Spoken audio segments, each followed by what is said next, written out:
Malakpakan pa po natin ang ating Panginoon. Hallelujah. Ang pag-aaralan po natin sa umagang ito, stay in God's presence. Manatili po tayo sa presensya ng ating Panginoon. Bakit ito, Pastor? You know what? Napansin ko po kasi, marami po ang pinatumba. Kung bakit sila natumba? Marami ang pinatumba ng pandemic na ito. Marami ang umayaw sa paglilingkod. Marami ang umatras. Marami ang sumuko. Marami ang huminto. Nang po sa mga problema kanilang kinakaharap. While studying the Word of God, habang nag-aaral ko ng salita ng ating Panginoon, ang malaking factor is not the pandemic. Ang malaking factor kung bakit nawala sila sa paglilingkod sa Panginoon, it's not because of this problem. You know what?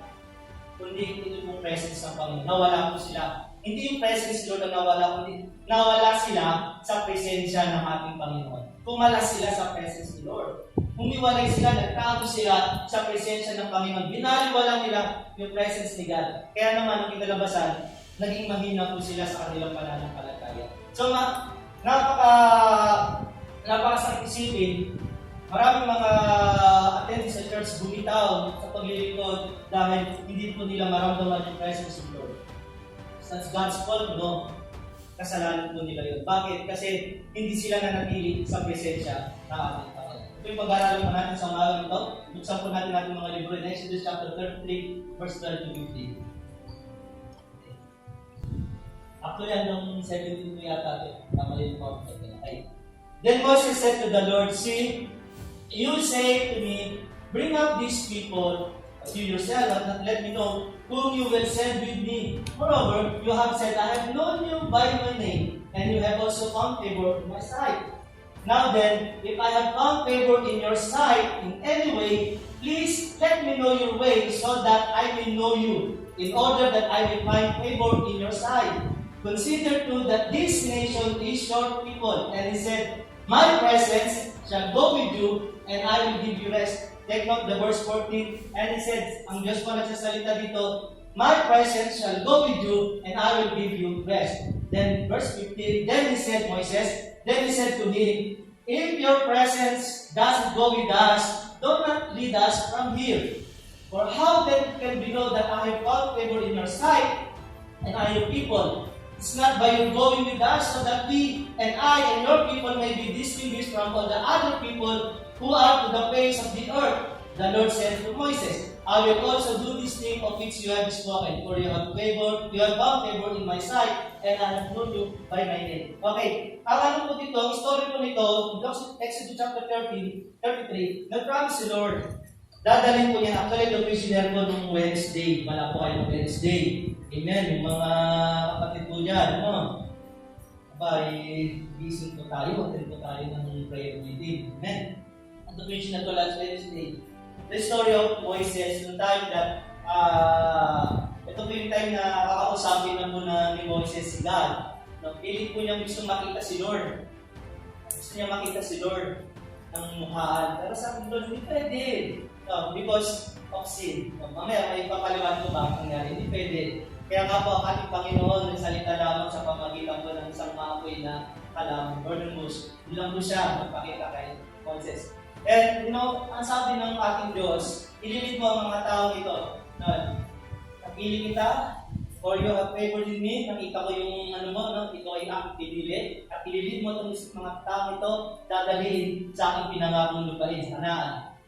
And then, ang sabi ni Moises, sabi ng Panginoon, sasamahan kita, at bibigyan kita ng kapahingahan. Then, umilit ko si Moises in verse 15, ang sabi niya, then he said to me, "Lord, kung hindi rin lang din naman sasama, hindi mo kami sasamahan."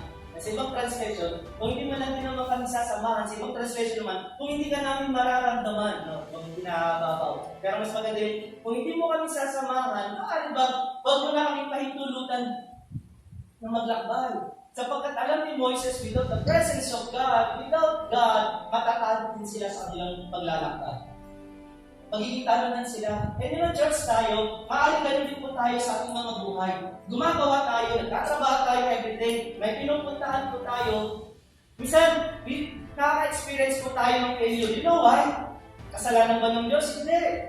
Minsan kasalanan natin to. Kasi hindi natin dinidesire yung presence ni Lord. Hindi natin hinihingi na samahan tayo ng ating Diyos.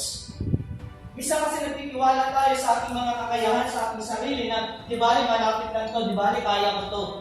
And hindi na natin hinihingi yung presence ni God, na Lord, samahan mo kami, na Lord, patnubayan mo kami, na Lord, pwede po ba maghari ka sa amin? Minsan, hindi na ganun yung prayer natin, or minsan, hindi pa nga tayo nananalangin na. Basta lalabas na lang tayo sa ating bahay, pupuntahan natin yung pupuntahan natin. Dahil sa pag-aakala natin, di ba, kaya ko na ito. Simple lang ito. But you know, in time ni Moises, napakahalaga ng presence ni God. Hindi sila, si Moises, hindi niya ma-lead the people without the presence of God. Hindi sila makalalakbay without the presence of God. Hindi sila magtatagumpay sa labanan without the presence of God. Hindi mangyayari ang lahat ng kanyang mga pinapanalangin without the presence of God. Hindi sila makakatawid doon sa dagat na yan without the presence of God. Hindi sila makakakain ng libre habang nandun sa disyerto without the presence of God. Napakahalaga ng presence ni Lord sa ating mga buhay. And now that we are in pandemic, napakahalaga na maranasan lagi natin o mag-stay tayo doon sa presence ni Lord. Amen! Huwag tayo umiwalay sa presence ni God. Parang storya lang po nito yan eh. Dapat nakahawak tayo lagi sa kamay ng ating Panginoon. And wherever God leads us, doon tayo. Huwag kang bibitaw sa kamay ng ating Diyos. Napakarami, no? Napakarami mga tao sa panahon po natin ngayon na talagang magulo na. Sama-sama mga problema. And once na bumitaw ka sa ating Diyos, once na humiwalay ka sa kamay ng ating Panginoon, pwede kang mawala. So kailangan natin mag-stay sa presence. Sabi mo nga sa katabi mo, mag-stay tayo sa presence niyo. Okay. Ito natin. Istorya po natin kung gaano po kahalaga ang presence ng Panginoon. This is the presence of God.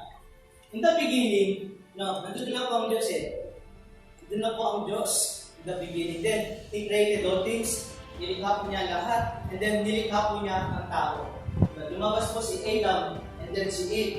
Noon, sa kanilang fellowship with God, without sin, ang ganda po ng fellowship ng tao sa ating Diyos. Literal, nakikita po nila ang ating Panginoon. Nakakausap po nila verbally ang ating Diyos. Sarap po nun, ano? Talagang kasama po nila ang ating Panginoon. Kahit saan sila magpunta, nandoon ang ating Diyos, sinasamahan sila ng ating Panginoon. Ganun po yung fellowship nun. Without sin. Without sin. Pero nung pumasok ang kasalanan, hindi na po nakapag-fellowship ang tao sa ating Diyos. Nakita ni Adam at Eve, yung kanilang mga sarili na sila'y hubad because of nung sila ay nag-disobey sa ating Diyos. Kinain po nila yung bunga ng punong kahoy na pinagbabawal ng ating Diyos na kainin. Kinain po nila. Nagpatent po sila doon sa snake na ginamit ni Satan at that time. And then nakita nila sa kanilang mga sarili, hubad sila, hiyang-hiya sila ngayon. So sila nagtago, kumuha ng mga dahon, pinagtagpi-tagpi, at sinaplot po nila sa kanilang mga katawan. And then, narinig nila ang Diyos at sabi ng Diyos, Adam, nasaan kayo? Tinanong ng ating Panginoon, hindi dahil hindi niya alam, no? Alam ng ating Panginoon kung nasaan sila. Tinanong niya susubukin itong Adam na ito. And then sabi ni Adam, Panginoon, nandito kami, nagtatawag. Bakit? Alam agad ng Diyos na sila'y nakakakuha ng kasalanan. Nahihiya po kami dahil kami ba? Sabi ng ating Diyos, bakit sinuway niyo? So makita po natin, at simula nun, hindi na po sila makapunta doon po sa garden po na yun, talagang nakahanap po ng Diyos, hindi sila makapasok. At simula po nun, hindi na rin po nila nakikita ng mukhaan ng ating Panginoon because of sin. At simula po nun, naputo yung fellowship, nawala yung presensya ng ating Panginoon because of sin. But, in the grace of God, dahil po sa biyaya ng ating Panginoon, yung pananampalataya ng ating Panginoon, muli po niya tayo binugdod. Muli po pinaramdam ng Diyos ang presensya niya. Kaya nga po, kapag tayo ma-out sa ating Panginoon, when we are worshiping God, diba? Ramdam na ramdam mo siya. Sa tatayuan pa yung balahibo mo, or something you can't explain, Lord, bakit inaramdaman ko? Gusto ko sumigaw, gusto ko tumalon, gusto ko sumayaw. Why? Kasi yung presence ni Lord. Kaya pag tayo nag-worship sa ating Panginoon, never man yung presence ng kapatid mo. Never man yung boses ng katabi mo. Ang mahalaga ikaw at ang ating Diyos. Yung kasi mahalaga, yung presence ng ating Panginoon. So, binalik po ng ating Panginoon yung presensya niya na maramdaman po natin noon. Nagkakagad ang mga tao na maramdaman ng Diyos, hindi nila maramdaman. Bakit? Because of sin. Now, dahil sa pananampalataya natin sa ating Panginoon, pinatawad tayo ng ating Diyos sa ating mga kasalanan. Muli po natin nararamdaman ang presensya ng ating Panginoon. Para nga po natin the presence of God. Ngayon, how to stay in God's presence? Paano naman tayo mag-stay? Pastor, nandito na ako eh. No, while we are in pandemic, paano tayo makapag-stay sa presence ni Lord? Ang daming bumubulo, ang daming panggulo, ang daming asar. Paano ako makapag-stay sa presence ni God? Paano ako mananatili sa presensya ng Panginoon? Paano kung mararamdaman lagi yung presence ni God? Una, ito po yung una. Be satisfied in God's purification. Kailangan makontento po tayo. Masatisfied po tayo dun sa paglilinis na ginagawa ng ating Diyos sa ating mga buhay. Daily God cleanse us. No, lagi po tayong papalinis sa ating Panginoon. Meron yung minsan ang pagpapatawad sa ating ng Diyos at meron naman yung daily na paglilinis sa ating Panginoon. Kaya mga po, gobyerno, lagi tayong pinag-iingat. Magbugas ng kamay. Mag-sanitize. Pero ang Diyos noon pa tinuturo niya na sa atin yan. Hindi lang kamay dapat natin nililisin, kundi pati yung puso po natin. When we say satisfied, okay, ibig sabihin po niya is to please. Hindi masaya ka. Or satisfied. No. Or pag sinabi naman po purification, means removing or cleansing of uncleanliness. So, ibig sabihin, masaya ka or satisfied ka o meron kang satisfaction na ang Diyos, nililinis niya yung uncleanliness sa buhay mo. Nililinis niya ang lahat ng mga dirt, ng mga dumi diyan sa buhay mo.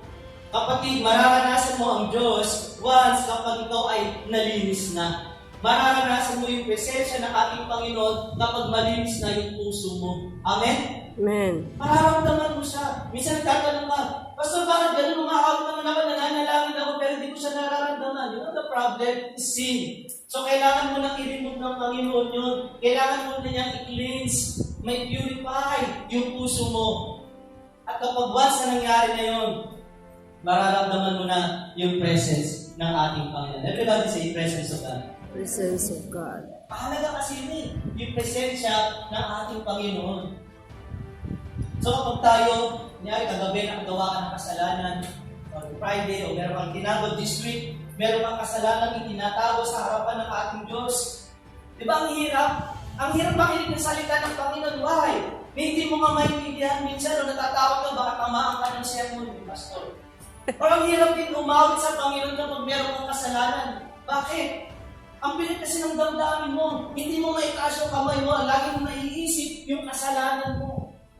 So, kailangan ng purification sa puso po natin, sa buhay po natin.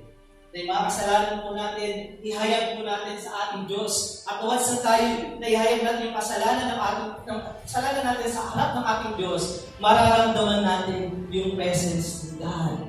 Amen? Amen. Kailangan natin ihayag. Ang sabi po niya to this verse, John chapter 15 verse 3, you have already been pruned and purified by the message I have given you. Ginamit ni Lord yung salitang prune. Alam niyo po yan, yung kapag yung prune po, ginagamit lamang po yan sa halaman. Kapag nakita po niya yung halaman, may mga sangaming ang papangit ng labas, no, pinuprune po niya, pinuputol niya para maging maganda yung tindig po ng halaman na yung puno na yan. Pinuputol niya yung mga sangang patay na, yung mga nakabaluktot na sanga, yung mga nalalantang daon, pinuprune po niya yan. Para maging maganda yung kalalabasan. Ganun po yung ginawa sa atin ng ating Diyos. Nung tayo umarap sa Kanya, maraming pangit sa atin, maraming depekto. Ang sabi ni Lord, sige, ayos kita. Tinanggal ni Lord. Tinanggal, kaya nasasatisfy po tayo sa ginagawang paglilinis ng ating Lord. Na kapag may tinanggal sa ating buhay, natutuwa po tayo. Hindi kawalan sa atin yung mga tinatanggal ng Diyos. Amen? Hindi kawalan sa iyo. Kasi kabubuti mo yung mga bagay na tinatanggal sa iyo ng ating Panginoon. So, and then, ginamit din po niya sa salitang purified. Nilinis po tayo. Hinugasan po tayo. Ganun po tayo ginawang karapat dapat sa harapan ng ating Panginoon. pinupurify po niya. Ano yung salitang purification? Ngayon po, usok-usok po yan sa tubig na iniinom po natin. Purify po ba yan? Kasi ang mga tao, no, parang mali na, no? Pag yung mga distilled na tubig at tanging agad, mineral ba yan? Isang pinukali ko yung mga tao. Actually, mga distilled, hindi po mineral po yun. Iba po kasi yung purify, doon talaga doon sa mga mineral na tubig. Kaya, minsan tatanong, mineral po ba yan? Kasi mga tao daw, ayaw nilang minom na kapag hindi mineral. Pero actually po, ganun po yung proseso. Di ba, mula doon sa tubig na hindi mo mainom, pinupurify po yan, nililis, dumataan sa proseso, hanggang sa pwede mo na siya inumin. No? Minsan meron si Sandala ko dito, hindi pa alam kasi sa mga sundalo, meron po sila yung pag sila po ay nakikipaglaban, pupunta sila layo, meron po silang pang purified na powder po yun. Kaya pag buwan po sila, kahit marumi yung tubig, nasalo po nila, lalagyan po nila ng powder po na yun, at malilinis siya. Yung tubig na panood ko lang po yun sa ng Life of a Soldier. And then, yung maruming tubig pa rin, naluan po ng purified powder po na yun, malinis na, pwede na po nilang inumin. Ganun po yung buhay po nila. And ganun po ang ating Diyos sa atin. Dati ang parang ang buhay po natin, but God's purification, naging malinis po tayo. Naging katanggap-tanggap ang buhay po natin. Paano tayo naging malinis? Because of the message of God. Ano yung message ni Lord? That is the Holy Word. Yung salita ng ating Panginoon, dahil dito, amen, dahil dito sa salita ng ating Diyos, nalilinis po tayo. Every day na nagbabasa ka ng salita ng Panginoon, every day din na napupurify yung puso mo. Amen? Amen. Sabi mo nga sa katabi mo, magbasa ka ng Bible. Every day, napupurify po tayo ng ating Panginoon. Another verse, Isaiah chapter 1 verse 18. Sinabi ng Panginoon, halik kayo pag-usapan natin ito. Kahit gaano man karumi ang iyong kasalanan, lilinisin ko yan para maging malinis kayo. Minsan nakakatawa tayo marap sa Diyos, di ba? Minsan sabi mo sa kapatid mo, tara church tayo. Yo, baka masulog ako. Alam nila eh. Alam nila na ang buhay po nila ay hindi katanggap-tanggap sa ating Panginoon. Pero ang invitation ni Lord, kahit gaano ka pa karumi, kahit gaano ka pa kalaki kasalanan na gawa mo, sabi ng Panginoon, halika pag-usapan natin. Sabi niya, gaano man karumi ang iyong kasalanan. Hindi man mabilang yung kasalanan mo.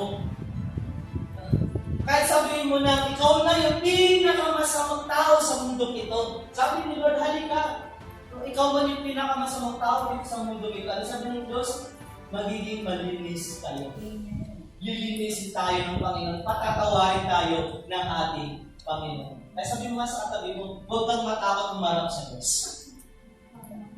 Dahil kaya tayong patawarin ng ating Panginoon. James chapter 4 verse 8. Sabi niya, come close to God. Not only come to God, ang ginamit po ni Santiago dito ni James, Apostle James, is not only to come God, but sabi niya, come close. Come closer to God, mas malapit ka sa ating Panginoon. Why? And God will come close to you. Wash your hand. Kaya pinag-uusapan tayo ng mga no? Noong pa man, sabi mo nga, tinuturo na sa atin ng Panginoon. Wash your hand, you sinners, purify your hearts. Kasi pag yung ginamit ng kamay, madalas ang kamay, ginagamit po natin sa kasalanan, sa pagnanakaw, sa pagpatay, sa paggawa ng kung ano-ano. Kamay po ang ginagamit po dyan. Kaya sabi po na po ni James, hugasan ninyo yung mga kamay niyo because your hands are not worthy. Linisin nyo. And then, of course, gagalaw yan sa pamagitan ng puso mo. Kaya sabi niya, you sinners, purify your hearts. I-purify po natin. Linisin po natin yung ating mga puso. Why? For your loyalty is divided between God and the world. Pag linggo na sa church ka, Monday to Friday, nasa mundo ka, ginagawa mo yung gawain ng mundo, kung saan ginagawa mo yung gawain ng Diyos, ayaw ng ating Panginoon. Yung loyalty natin sa Diyos, nadi-divide. Sabi ng Panginoon, close to God. Magkaroon po tayo ng intimacy, a very close relationship sa ating Panginoong Diyos. Kung gaano ka ka-close, kung gaano kamahal, yung asawa mo, yung girlfriend mo, yung boyfriend mo, dapat mas dobling mahal mo ang Diyos. Amen? Hello? Kaya po yung mga asawa po natin, yung mga girlfriend nyo po, boyfriend nyo, okay, number 2 lang sila. Tandaan nyo po yan. Kahit magalit na sila sa'yo, basta sabi mo, number 2 ka lang. Ang number 1 na mahal po natin si God. Amen? Si God ang number 1. Number 2 lang sila. At hayaan sila magselos. Mahirap nagselos sila ang Diyos. Mahal po tayo ng ating Panginoon. And gusto niya maging close tayo sa Kanya para sa ganun, lagi po natin nararanasan yung presence ni God. Everybody say presence of God. Ang sabi niya, purify your hearts. Sanctify po natin. Ganun po yung proseso ni Lord. Pinuproseso po niya tayo sa pamagitan ng pag-purify ng ating mga puso. And then sabi po niya, kapag once na tayo pinapurify na yung ating mga puso, karapat dapat na po tayo nang maharap sa ating Panginoon. At kapag once na purified na yung mga puso mo, mararanasan mo na ang Diyos. Mararanasan mo na ang presensya mo. Tingnan mo mga kapatid. Kapag merong mga unconfessed sin sa buhay mo, ang bigat-bigat, hindi ka maka-awit, hindi ka maka-worship sa Panginoon. Pero once na ikaw ay pinatawad, aramdam mo, pinatawad ka ng Diyos, ang sarap na magpuri sa ating Panginoon. Amen. Amen? Kaya nga pala, sarap magpuri sa Panginoon. Bakit? Kasi alam ko sa aking puso, tayo po ay pinatawad na ng Diyos sa ating mga kasalanan. Okay, if you are staying in God's purification, you are ready for God's purification. No? Ready na po tayo para ma-purify yung ating mga puso. You come to God with willingness for purification. Ibig sabihin, lumalapit ka talaga sa ating Diyos. Hindi lang dahil, Sunday ngayon, magpapapurify daw kay Lord. No. Always, you come to God every time nakakapag-deal ka ng kasalanan, nakagawa ka ng mga hindi magagandang bagay, you are willing to come to the Lord and sabi mo, Lord, no, pino-confess ko lahat ng mga kasalanan ko. And the promise of God in 1 chapter 1 verse 9, if you confess your sin, He is just and true to forgive you. Mabuti with God. Kailangan maging close mo tayo ng ating Panginoon. Number 2, be remain in God's position. Kailangan manatili po tayo dun sa position po natin, sa position ng Diyos. Hindi dun sa position mo, kundi sa position po na sa ng Diyos. Manatili ka dapat doon. Kung ano yung will ni Lord, manatili ka doon. Kung ano yung plan ni Lord, manatili ka doon. Kung ano yung ninanais na sa'yo, manatili ka doon. Say amen. Binuhos na ng ating Panginoon. Paano natin maranasan? Kung sinulog ng Panginoon yung mga problema mo, huwag ka nang umalis sa ating Diyos. Kasabi ni Lord, remain, hangon. And then, stay. Mag-stay ka lang. Ibig sabihin ng remain means hangon or stay. Manatili ka. Huwag kang aalis. Or remain. Then, pag sinabing position, in God's position, ibig sabihin po niyan, it is a place kung nasaan ang ating Diyos. And you know this, house of fellowship, ito rin po'y tahanan ng ating Panginoon. So dapat nananatili po tayo sa tahanan ng ating Diyos sapagkat naririto ang ating Panginoong Diyos. Amen? Amen. So dapat nanatili tayo. Hinahanap-hanap natin yung God's position, yung place ni Lord. Itong church na ito, building. Pero higit po yan, ang pinaka-greatest na place ni Lord, yung puso mo. Amen? Diyan po talaga nananahan si God. Nandiyan po talaga sa puso natin si Lord. 1 Corinthians chapter 3. Okay. Then principle. Pag sinabing God's position, ito po yung mga prinsipyo ng ating Panginoon. Like I said last Sunday, no, dapat po natin tatalikuran yung mga prinsipyo ng Diyos, yung kanyang mga turo, yung mga lituntunin po niya. Dapat mananatili po tayo dyan sa prinsipyo ng ating Panginoon. Huwag natin babaliwalain, huwag natin babalinin yung prinsipyo ng ating Panginoon para lang maisunod yung gusto po natin. Maraming kumukontra sa salita ng ating Panginoon. You know why? Nakakalungkot. Para lang ma-depend nila yung gusto nila, para lang mapasunod yung gusto nila, babalita rin nila ang salita ng Panginoon. Kasalanan po yun. So kung ano yung prinsipyo ng Diyos sa salita ng Panginoon, manatili po tayo sa salita ng Panginoon. Say amen. And then yung will, yung kalooban ng Diyos. Manatili po tayo doon sa kalooban ng ating Panginoon. Like this verse. Exodus chapter 14, verse 14. You know, kapag tayo nag-remain sa ating Panginoon, just listen to this. Kapag tayo naka-remain doon sa God's position, nandoon ka lang sa position ng ating Panginoon. Ito yung promise niya, the Lord Himself will fight for you. Just stay calm. Ano bahala kayo maglaban sa problema mo? This verse remind us, kapatid, this verse remind us, kapag may problema ka, ang sabi ng Panginoon, pwede ako na bahala sa problema mo. Amen? This verse, Exodus 14 verse 14, tells us na kapag ikaw ay in trouble, sabi ni Lord, anak, pwedeng ako na bahala sa mga troubles mo. Anak, ako na bahala sa mga utang mo. Amen? Anak, ako na bahala sa mga pangangailangan mo. Di ba ba? Exodus 14 verse 14, ang Diyos ang nagsalita dito. Ang sabi niya, the Lord Himself will fight for you. Just stay calm. Ang sabi po niya, will fight for you. Paglalaban kita, ako na yung lalaban sa'yo. Ako na yung bahala sa'yo, sabi ni God. Is that good news? Amen. Wala tayong mahirap-hirap.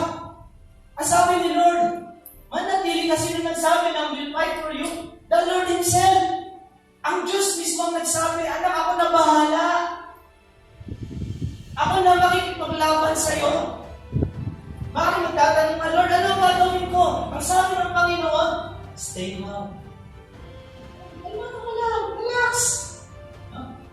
Isa tayo, daming alalahanin eh. Ang dali-dali po natin mag-worry. Ang dali-dali po natin mag-alala.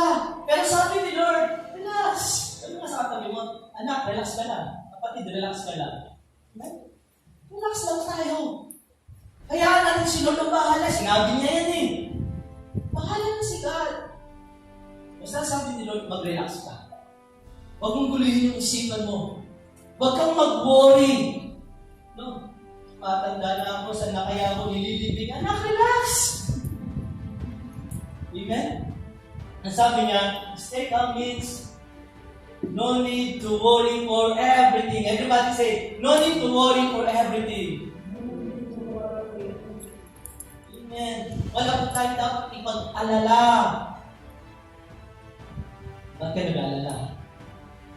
George, bakit ang dami-dami mga alalahanin? Bakit ang dami-dami pinag-aalala? Hindi mo ba nakikita yung promise ni Lord? Ba't ang dami-dami mo yung kinalulungkot? Hindi mo ba nakikita yung promise ni God? Sabi ni Lord, stay calm. No need to worry for everything. Yan ang promise niya. I will fight for your battle. Ako na bahala sa mga laban mo. Ako na bahala sa mga pinag-worry mo. Amen. Relax ka lang. Amen? 2 Chronicles chapter 20 verse 7. But you will not even need to fight. Hindi mo na kailangan pa makipaglaban, sabi ng ating Diyos. Take your position. Ano yung position natin? Yun yung position natin sa Diyos. Take your position, manatili ka. Doon, kung nasaan ang Diyos, kung nasaan ang presensya ng Diyos, manatili ka doon. Take your position. Then, stand still, magpakatatag ka. At kapag nasa presensya ka ng Panginoon, magpakatatag ka. Why? And watch the Lord's victory. Wala kang gagawin, kundi ang panoorin lamang yung tagumpay na binibigay sa iyo ng Diyos. Palakpakan nga po natin ang Panginoon. Hirap ka sa buhay. Sabi ni Lord, relax ka lang. Panoorin mo kung paano mo magtagumpay. Kung paano mo pagtagumpayan yung mga problema mo. Sabi ni Lord, He is with you. Sasamahan tayo ng ating Panginoon. Sabi niya, you will not even need to fight. Sabi mo nga sa katabi mo, kapatid, hindi mo kailangan makipaglaban. Hindi natin kailangan makipaglaban. Hindi natin kailangan makipag-away. Hindi mo kailangan makipagpatayan dahil sa barya-barya. O kahit sa anong pamahan. Hindi mo kailangan makipagpatayan. Ang sabi ni Lord, you will not even need to fight. Bakit? Ang sabi ng Panginoon, panoorin mo lang ako. What's the Lord's victory? Why? For He is with you. He is with you means ito yung position ng Diyos sa atin. Kasama natin ang Diyos. Amen? Amen. Sabi mo nga sa katabi mo, sigaw mo nga, kasama ko ang Diyos. Kasama ko ang Diyos. Yung position natin eh. Huwag ka nang humiwalay. Kung kasama mo ang Diyos, huwag ka nang humiwalay. Huwag ka nang lumayo. Kung kasama mo na ang Diyos. Yung problema mo, hindi yan yung dahilan para ilayo ka sa Diyos. Yung pangangailangan mo, hindi yan ang dahilan para ilayo ka sa Diyos. Yung kasalanan mo, hindi yan ang dahilan para ilayo ka sa Diyos. Ang pandemic na to, hindi ito yung dahilan para ilayo tayo sa Diyos. Kundi ito yung magiging dahilan para mas lalo tayo maging malapit sa Diyos. Amen? Amen. Palakpakan nga po natin ang ating Panginoon. Hallelujah. Purihin ka, Diyos. Romans chapter 8, verse 28. And we know that God causes all things to work together for good to those who love God, to those who are called according to His purpose. Everybody say purpose. Yung purpose ni Lord, may purpose sa ating mga buhay. May dahilan. Ang Diyos kung bakit naririto ka. May dahilan kung bakit nakilala mo siya. May dahilan kung bakit pinagtagumpay ka niya. May dahilan kung bakit sinagot ng Diyos yung problema mo. May dahilan kung bakit sinagot ng Diyos ang mga panalangin mo. May dahilan siya sa buhay mo. Dapat alam natin yun. Sabi niya, all things work together for good. Sabi niya, you know that God causes. Sa yung dahilan ito ng Panginoon. Whether kumisan para sa iyo parang bad, or sometimes it is good for you, or sometimes it thinks about negative to you. Pero sabi ni Lord, siya may dahilan nito, ako'y gumawa nito sa buhay mo. Never doubt it. Sabi ng ating Diyos. And then sabi niya, because all things work together for good. Maybe sa iyo mahirap, maybe sa iyo masakit, sabi ng ating Diyos. Pero kayong gumawa nito, yung sakit na yan, para din yan sa ikabubuti mo. Para din yan sa ikapagtatagumpay mo. Amen? Kaya nga po, minsan may mga plano tayo na hindi nagawa, hindi natupad. Di ba sakit-sakit sa atin? Gusto mo siya, pero nilayo siya sa Diyos sa'yo. Gusto mo yung lugar na yon, pero hindi ka dinala ng Diyos sa lugar na yon. Gusto mong umani ng malaki, pero nalugi yung ani mo. Sabi ni Lord, minsan nangyayari yung mga ganito mga patay. Para mas lalo mong maintindihan kung ano yung dahilan kung bakit kita tinawag. Para malaman mo na tinawag kita hindi lang para sa tao na yan. Na tinawag kita hindi lang para sa pera na yan. Na tinawag kita hindi lang para sa lugar na yan. Na tinawag kita hindi lang para umani ng ganyan. Tinawag kita sa aming bagay doon sa purpose ng ating Diyos. Meron siyang mas magandang dahilan sa buhay ko natin. Purpose means to experience Him. Isa sa mga dahilan ng Diyos, yung ma-experience po natin ang ating Diyos. Amen? Kaya minsan yung mga tao, di ba, inilayuan ng Diyos doon. Why? Kasi pag kung hindi ka nilayo ng Diyos doon, hindi ka na pupunta dito sa Diyos. Hindi mo na mararanasan sila. Kaya minsan inaalam ko doon kahit masakit sa iyo. Tinatanggal na yung mga tao na yan sa buhay mo. Bakit? Para pumunta ka dito. Para lumapit ka sa ating Diyos. Para maranasan mo ang ating Diyos. Minsan tinatanggal ka ni Lord sa trabaho mo na yan. Bakit ka tinanggal ng ating Diyos? Kasi alam ni God, nung nandun ka sa trabaho na yan, nalayo ka na sa Kanya. Nawala ka na sa Kanyang presensya. Tinanggal ka ni Lord dyan. Masakit sa'yo, yes. Trabaho yun eh. Tinanggal ka ng Diyos dyan. Bakit? Para sa ganun, bumalik ka dito. At muli mong maranasan ang ating Diyos sa buhay. Amen? Yun yung purpose ng ating Panginoon. Okay? If you are in God's position, we will fight for you. Means, sabi ng ating Panginoon, kapag ang Diyos, siya yung naging paglaban sa atin, what we need to do is, stay calm. Relax lang po tayo. Sabi mo sa katabi mo, relax ka lang. Sagot ka ng Diyos. Okay? Watch out for your victory. Sabi ng Panginoon, panoorin mo yung gagawin ko. Panoorin po natin yung gagawin ng Diyos. Kung paano niya po tayo magtatagumpayin. And then, punawain po natin yung dahilan ng ating Panginoon. Okay, number 3. Be patiently waiting in God's promotion. Sino po dito gusto ng promotion? Amen. Isa kasi kung sinabi, Pastor, paano ko yung promote? Wala naman akong trabaho. Hey! Ang promotion hindi lang po sa trabaho yan. Namimisinterpret lang po natin yan. Minsan, alam lang po natin kasi promotion sa trabaho lang. Kahit pambuhay po natin, kailangan po ng promotion. Kahit yung sarili mo mismo, sa pag-aaral mo, kailangan din ng promotion. Be patiently waiting in God's promotion.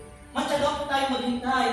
No? Hayaan po natin si Lord yung gumawa ng promotion sa buhay mo. Hayaan mo si Lord ang gumawa, maging dahilan kung paano iangat ng Diyos ang buhay mo.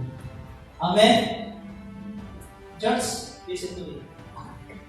Ilang taon ka na kung Kristiyano? Ilang taon ka na mati dito sa Diyos? Ilang taon ka na nakakarinig ng salita ng Panginoon dito sa House of Fellowship? Ilang taon na mo? 2, 3, 5? 11 years na po ang church. Ang tanong ko po, may pagbabago na po ba sa buhay po ninyo? Amen. May pagbabago na po ba sa antas ng buhay po ninyo? Yes. Yung po ay promotion. Amen? Yung po ay promotion ni God. Dati, bisikleta ka lang. Nakabili ka na ng motor, nakabili ka na ng 4 wheels. Promotion po yan, Lord. Amen? Dati, naiisip mo lang paano mapag-aaral ang anak mo, pero ngayon, may kolehiyo ka na. Promotion po yan ng God sa buhay mo. Amen? Hello? Amen. Diba? Pastor, ang liit lang ng ginawa sa akin ng Panginoon. Dati kasi naglalaba, nakabili lang ako ng baso niya. Promotion ba ni Lord? Promotion ka sa yan. Even the little things na dumarating sa'yo sa akala mo, maliit lang sa'yo yan, pero ginagawa ng Diyos yan dahil alam niya, kailangan mo yan. Malaking bagay yan para sa'yo. Promotion yan ng ating Panginoon. Pag sinabing patiently, okay, ibig sabihin, kailangan kalmado ka lang. Kaya patient, dapat kalmado ka lang. Relax ka lang. Mati ka dandanan. Huwag kang matakadwa, mati ka dandanan. Mati ka madandanagan. Piluhagan ng bobo ha. Hindi ka na. Ang kakaagdandanan. Okay. Dahil sabi ko niya, without in hurry. Hindi mo kailangan magmadali. Church! No, bagay, hirap po yung people dito. Mamaya hapon siguro, maagal nila ito. Huwag kayong magmadali sa buhay. Huwag kayong magmadali mag-asawa. Pastor, pandemic na. Baka hindi na kami abutan ng buhay. No. Huwag kayong magmadali.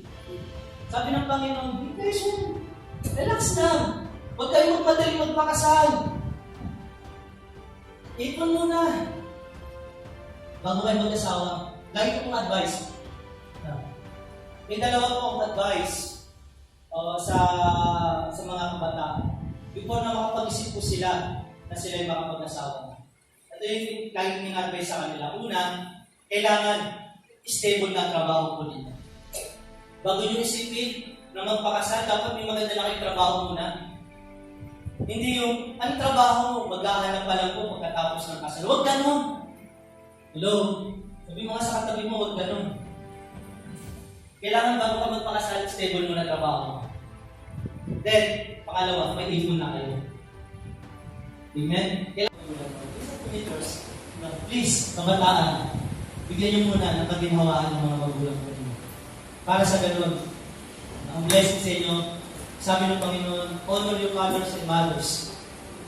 At kapag ginawa mo na in-honor yung parents mo, the flow of blessings, the abundancy, darating po sa inyo, parents mo. Palakpakan nga po natin ang pag sinabi po promotion, without complaint, especially without complaint, hindi ka nagre-reklamo ng reklamo.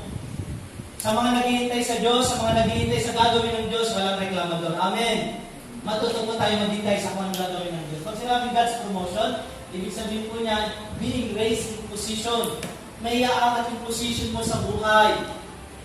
Basta pag nag-asawa po ba ako, nagkaanak, promotion po ba yun? Hindi mo po masagot yan. Kasi nanay na ako dati, yung people niya, nanay na ako. Hindi po ganun yung sabihin. May position ka, nakaangat. Nagbago, naging professional ka. Naging maganda takbo ng buhay mo, naging businessman ka, naging businesswoman ka. No?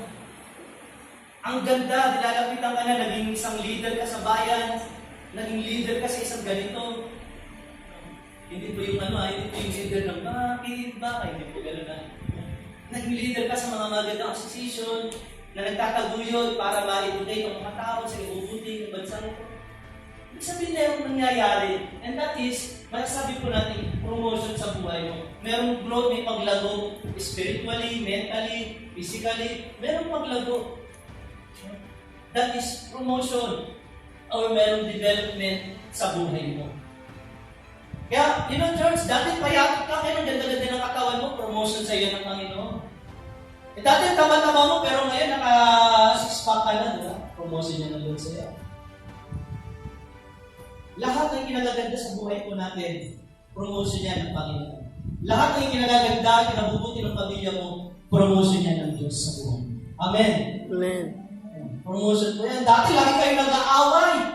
No? 6 times a day.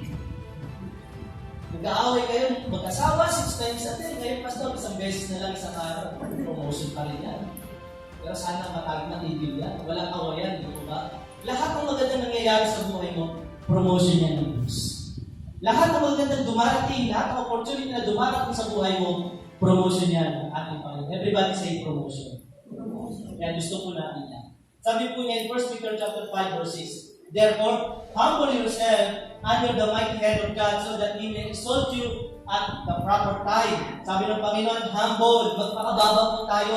Sapagkat ang sabi ng Diyos, ang sino mang nagpapakababa, siya ang itinataas ng Diyos.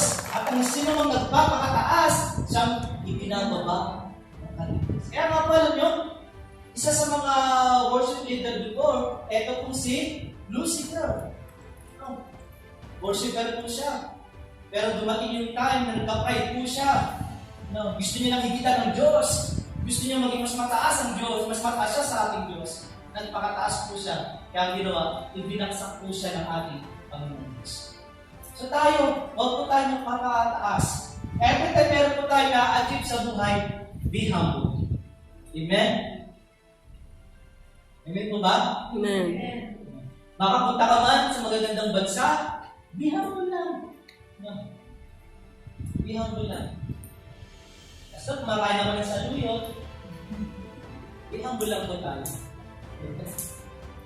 Meron daw kung meron daw kung isang kamalapit dalili niya, may singsing. And one time, sumama po siya dahil mag-anniversary yung church. Sinama po siya ng mga nanay sa church para mamalengke, makatungan po sila mamalengke. Ang nagtanong daw po itong balik mo. Sabi niya, ay manang si Mama no ato'y tanong niyo. Ganun po yung pinagaling niya. You know, church, napakasakit isipin.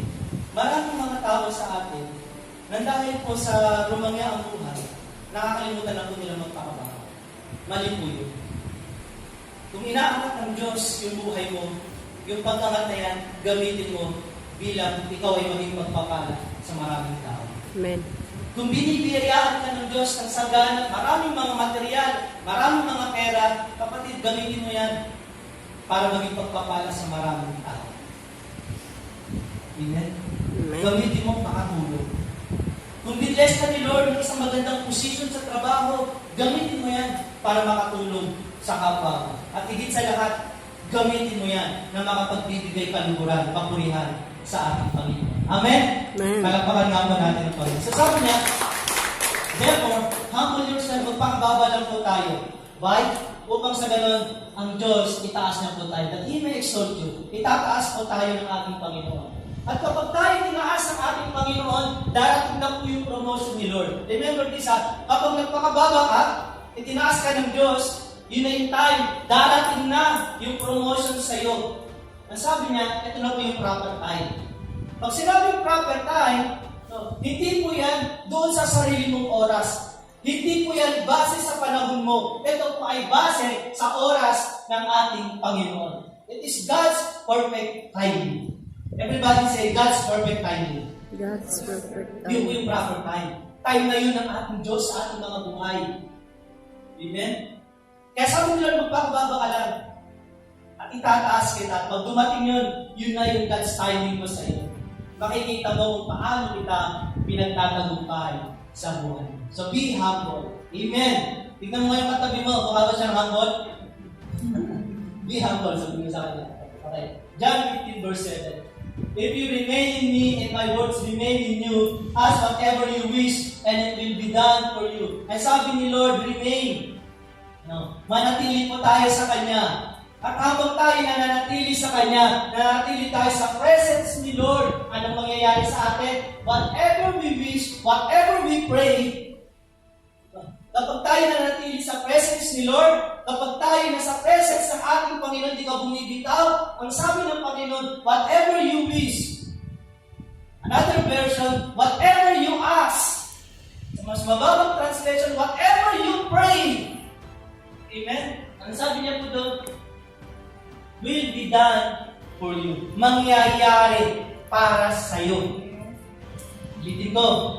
Kapag ikaw ay nasa presence ni Lord, ay huwag kang aalis sa presence ni God. Kapag ikaw ay nasa Diyos, kasama mo ang Diyos, ka-holding hands mo ang Diyos, nakayakap sa iyo ang Diyos, whatever you wish, whatever you ask, whatever you pray, mangyayari sa buhay mo.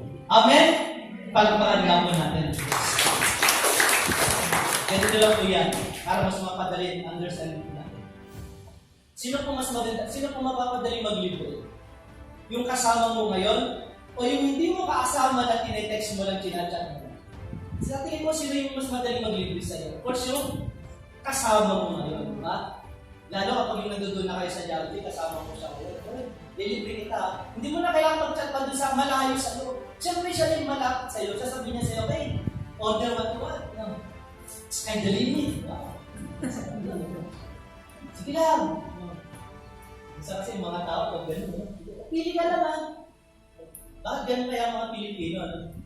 Pag sa libre na. Pag sinabi ng maglilibre, o sige, pili ka lang. Kunyari, 5 kayo. O sige, pili lang kayo. Yung pinili lang isa, pipili lang isa, pinakamaliit. Sige, yung na rin sa akin. Sige, yung na rin sa akin.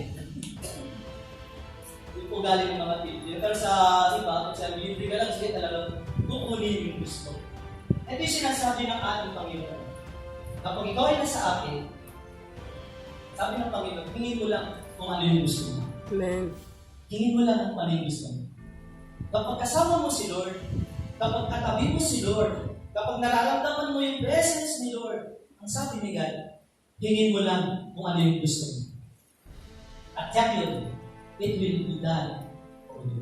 Ibibigay ko yan para sa iyo. Amen? Masarap mo ba sa presence ni Lord?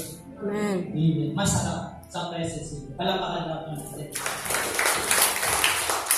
Be patiently waiting for God's program. Trust God's process. No? Paano tayo, be patiently waiting God's promotion? Paano? Ano yung dapat natin gawin? Magtiwala po tayo doon sa proseso ng Diyos. May prosesong ginagawa ang Diyos para ma-promote yung buhay. Huwag kang magmadali. Hintayin mo yung promotion na yun. Napakasarap sa isang bunga ng punong kahoy na nahilod na talaga mismo doon sa puno. Amen. Kesa po doon sa kinagbuho. Pinili. Minsan na pag-ano po yan napagkakaiba ko yan. Minsan kasi, may dumarating na prutas. Ito, hinod ko sa puno, talagang matamis. Pero meron po yung mga pilit. Di ba minsan kinakalpuno po nila yung mga para mapadali yung pagdulog. Minsan, matatamaan mo, kalahati matamis, kung kalahati, maasim. So, kinalburo po yun. Hindi po yung gano'n yung proseso ng athletes. Mas masarap pa rin na darating yung promotion sa iyo na base doon sa proseso ng Panginoon na ginagawa niya sa iyo. And once na nandoon na yun, mas mai-enjoy mo ang pamumuhay mo sa mundo nito. Then humble yourself. At habang ikaw naman, pinopromote ng ating Diyos, inaangat ng ating Diyos. The more God promoting you, the more naman sana nagpapakababa ko tayo. Amen? Amen. Isa po sa lagi kong prayer sa ating Panginoon. Nasabi ko sa ating Panginoon, Lord, ano mang mangyari sa akin? Even in my preaching, pag ako pinangangalit sa ating Panginoon, Lord, isa lang mo dapat ang lugar ko sa ilalim ng iyong paanan. Na once na pinakitaan nyo na tumataas, umaangat, baka pwede tapakan mo. Kasi we deserve, hindi po natin deserve, we deserve na tayo'y ma-export. Tanging si God lamang ang dapat na i-export sa buhay po natin. Amen?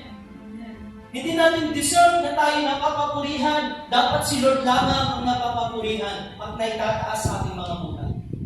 Kaya the best place na lugar po natin sa ilalim ng paanan ng Diyos. At ano mang dumating sa iyong promotion, lagi mo sabihin sa ating Panginoon, Panginoon, tulungan mo akong lagi magpakababa.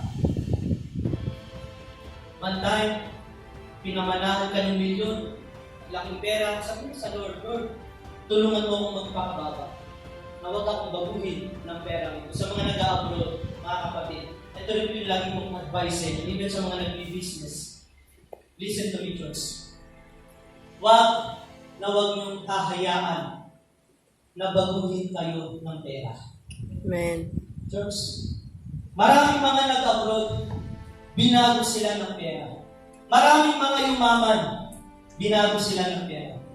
Pero ang bawat isa na naririto, nakaririnig ng salitang ito, please, huwag ninyong hahayaan na babaguhin tayo ng pera. Ang tanging may karapatan na magbago sa buhay po natin, ang Diyos.